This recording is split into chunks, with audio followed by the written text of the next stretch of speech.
Karunakar सूरीन्द्र गुरुवर्य पदाम्बुजां Navneet नटोत्तंसां गुरुपंक्ति श्रियन्नुमः.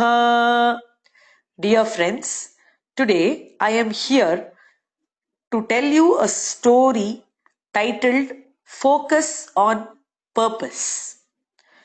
Whenever we perform an action, it is always with a purpose.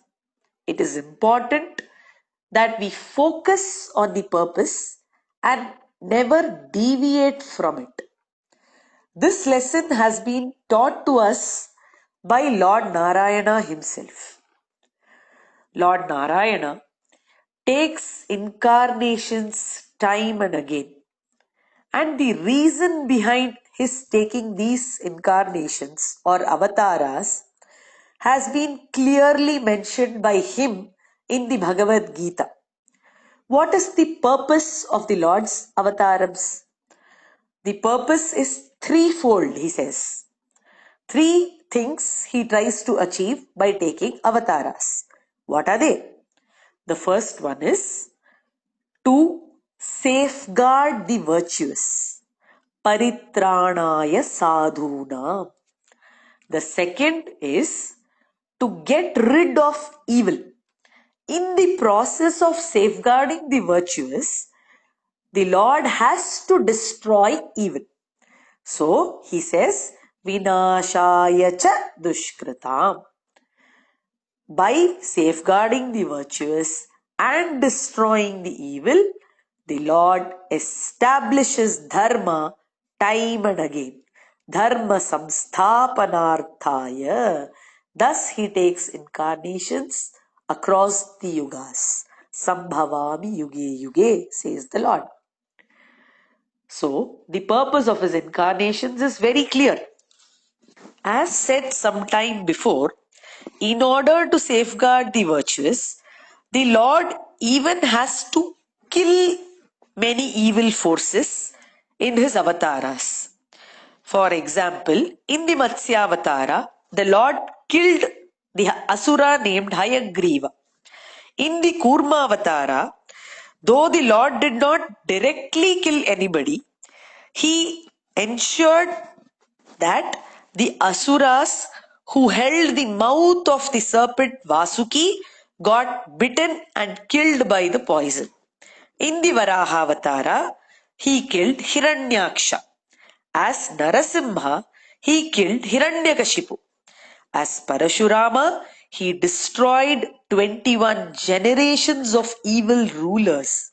As Rama, he killed Ravana and Kumbhakarna, Khara and Dushana, and many others.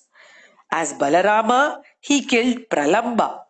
And as Krishna, the list of asuras that he killed is a long one. In fact, he did not even spare evil forces like his own maternal uncle Kamsa and cousins Shishupala and Dantavaktra. But in case of one avatara, that is the Vamana avatara, there is no such killing observed. Instead, the Lord only removed the ego in Mahabali because here the killing of Mahabali was not required. Mahabali was a very righteous king, but he was angry with the Devas for the injustice that they had done to his father and the other Asuras. So he tried to get rid of them and tried to occupy the throne of Indra, in which he succeeded. And because of this, pride got onto his head. Moreover, he was very bounteous by nature. So he had a big ego, thinking that he was the most generous man on earth.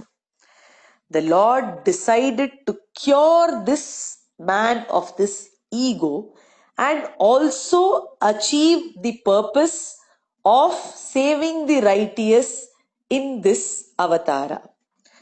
Here we need to know something about the Vamana avatara.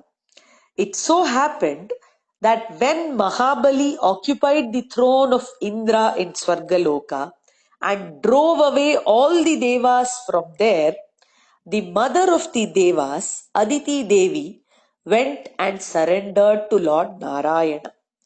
She performed the Payo Vrata and sought the Lord to save her children from the torment of the Asuras.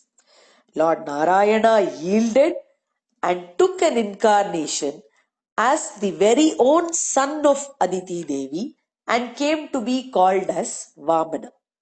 So Vamana incarnated in order to remove the grief of the righteous lady, namely Aditi Devi. In the process, he had to get rid of the evil force which was responsible for causing agony to this righteous lady. Which was that evil force? The evil force was not Mahabali himself, but the pride and ego which he had. So the Lord decided not to kill Mahabali, but just to remove his ego. How did he do that? That is a very famous story that all of us know. Vamana went and asked for 3 paces of earth as he could measure with his own small feet from Mahabali. Mahabali was amused at such a request, but he promised to give whatever Vamana wanted. As soon as he promised to do this and gave away the water of donation to Vamana, this little Vamana grew and grew till he became the tall Trivikrama. Now, is it fair that a person shows a particular measure of earth and then actually asks for something bigger than that? Would it not amount to cheating? But the Lord did not mind even being called a cheat because he did not want to take the wealth from Mahabali by force, for in that process there could be a war which could result in killing of Mahabali, which he did not want. Instead, he chose to beg from Mahabali his material wealth, but make him rich in spiritual wealth by removing the false ego from him. As I said some time ago, even Mahabali was a righteous man. So the Lord achieved his purpose of saving this righteous person also. How at all did he save Mahabali? What happened in the Trivikrama Avatara? When the Lord became Trivikrama, he measured this world with one of his feet and then he measured the above worlds with the other. And there was no more earth left to be measured for the third step that he had to take. So at that time, Mahabali requested the Lord to place his holy foot on his head. Thus, he received the blessing of the Lord, which made him spiritually wealthy. Though the Puranas say that Mahabali has been pushed to Patala Loka and has been kept as captive there, they also tell in the same breath that the security guard there is none other than Lord Narayana himself.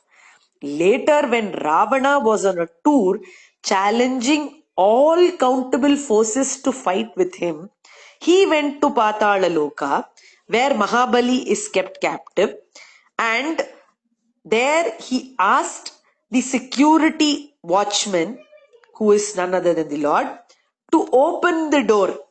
Ravana shouted at the security, saying, "Inform your boss to come out, for the mighty Ravana has come challenging him for a duel." To this, the Lord, who stood as security, said, "Sir, our Lord is not interested in establishing his greatness by fighting with shallow challengers like you. Please go on your way." But Ravana wouldn't listen. So he tried to crash on the gate.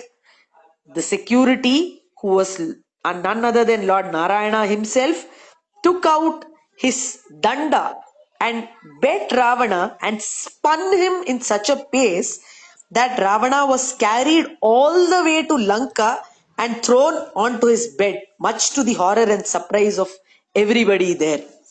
Such is the grace that Mahabali obtained, the righteous Mahabali obtained, and thus the Lord also achieved his purpose of saving the righteous. So, from this story, we understand that the purpose is always kept in focus by the Lord, and this is what we need to learn from him. The focus that he has in every avatara is to achieve his purpose of saving the righteous. During that process, if required, he will kill the evil.